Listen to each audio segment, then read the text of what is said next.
ये जनवरी का जो पहला महीना है ये रोड सेफ्टी मंथ जो है वो रोड इंडिया और JNK में मनाया जा रहा है। उसी के तहत उसी की एक कड़ी थी कि हमने जहाँ पर एक अवेयरनेस जो है प्रोग्राम किया, इसमें बच्चों ने पार्टिसिपेट किया, स्टाफ मेंबर ने पार्टिसिपेट किया और यही हमें इसमें यही डिस्कस हुआ कि रोड में हम कैसे सेफ रहें और दूसरों को कैसे सेफ रखें। इसमें रोड में सबसे ज़्यादा मेन रोल है जो हम लोग जो गाड़ी जो चलाने वाले ड्राइवर्स हैं, चाहे वो पर्सनल गाड़ी चला रहे हैं, चाहे वो पैसेंजर व्हीकल चला रहे हैं, चाहे वो कमर्शियल व्हीकल चला रहे हैं, दूसरी गाड़ियाँ चला रहे हैं, तो उनको यही संदेश देने की कोशिश की। एवं बच्चों को भी जो है यही संदेश, तो टू व्हीलर भी के बाद चलाते हैं, यही संदेश करेंगे कि खुद भी सेफ रहें और जो मोटर व्हीकल एक्ट के तहत जो रूल्स एंड रेगुलेशन हैं उसको फॉलो करें। जैसा कि सीट बेल्ट का पहनना, जैसा कि हेलमेट का लगाना, अगर आपने 2 से ज़्यादा ना बैठाएं, अगर पिलियन राइडर भी है उसको भी हेलमेट पहनाएं और बगैर लाइसेंस के गाड़ी ना चलाएं। बगैर अगर कई बार जुवेनाइल छोटे बच्चे या वो गाड़ी चलाने की कोशिश करते हैं, हमने कई बार देखा है। और इनको पेरेंट्स को भी ये मैं रिक्वेस्ट करूंगा कि अपने जो छोटे बच्चे हैं जिनके पास लाइसेंस नहीं है, वो माइनर्स हैं, वो गाड़ी नहीं चला सकते, they are not authorised to drive a vehicle on the road, तो उनको ना दें गाड़ी, क्योंकि उनकी लाइफ को रिस्क है।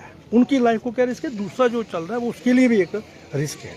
इसलिए अपनी स्पीड लिमिट्स जो प्रिकॉशंस हैं, स्पीड लिमिट को रखें आप, क्योंकि ड्राइवर के हाथ में सारा कुछ है। आपकी स्पीड लिमिट, आपको बाकी प्रिकॉशन, मोबाइल का ना इस्तेमाल करना। कई बार लोग जो है वो मोबाइल जो है वो गाड़ी भी चला रहे हैं, साथ साथ में मोबाइल भी, आपकी डिस्ट्रैक्शन है टोटल। इस डिस्ट्रैक्शन की वजह से बहुत से इंसिडेंट है, रॉन्ग पार्किंग, रॉन्ग लेन ओवरटेकिंग, ये सारे कारण हैं जो छोटे छोटे अगर हम देखें, अल्टीमेटली ये सारे ह्यूमंस की वजह से कारण हैं।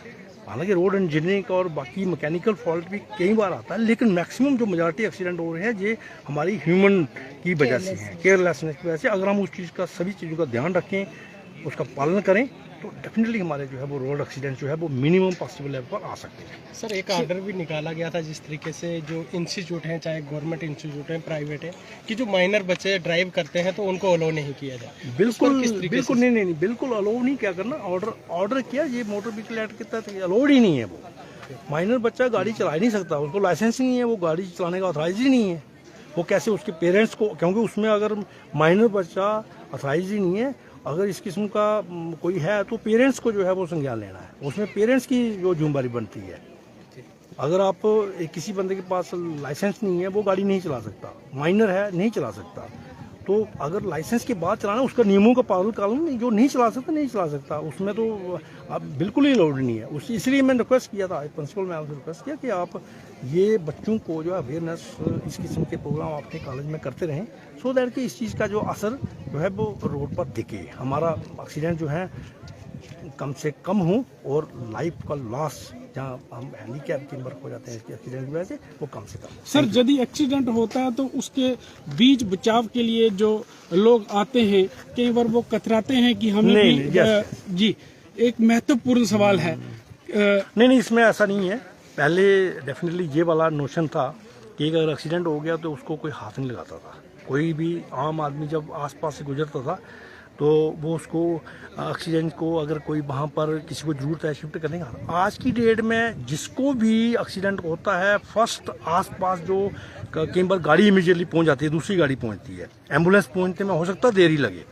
आगे नेशनल हाईवे पर एम्बुलेंस हैं, हेल्थ डिपार्टमेंट से एम्बुलेंस है, वो पहुँचने में देरी लगे, लेकिन आसपास में जो बंदा है वो इमीडिएटली उसको जो है नियरेस्ट पॉसिबल जो लोकेशन है, जो हॉस्पिटल है, वहाँ पर पहुँचाए, उसका इलाज होगा। उसके लिए वहाँ पर जाके जो है वो कंसर्न पुलिस को या कंसर्न अथॉरिटी को इन्फॉर्म कर सकता है कि ऐसे ऐसे वहाँ एक्सीडेंट हुआ था, I have shift the person to hospital.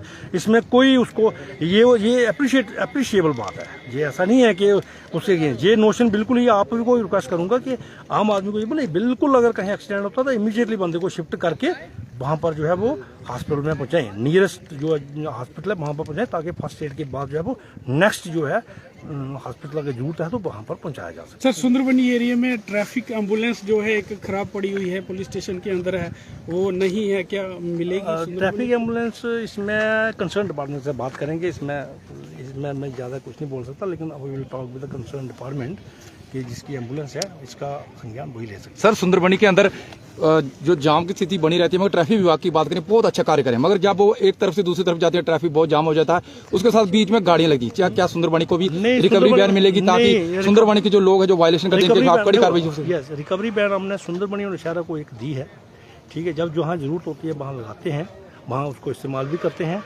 तो सबसे जो मेन कारण है जो मैंने भी देखा है कि जहाँ पर रॉन्ग पार्किंग करके लोग चले जाते हैं, ठीक है।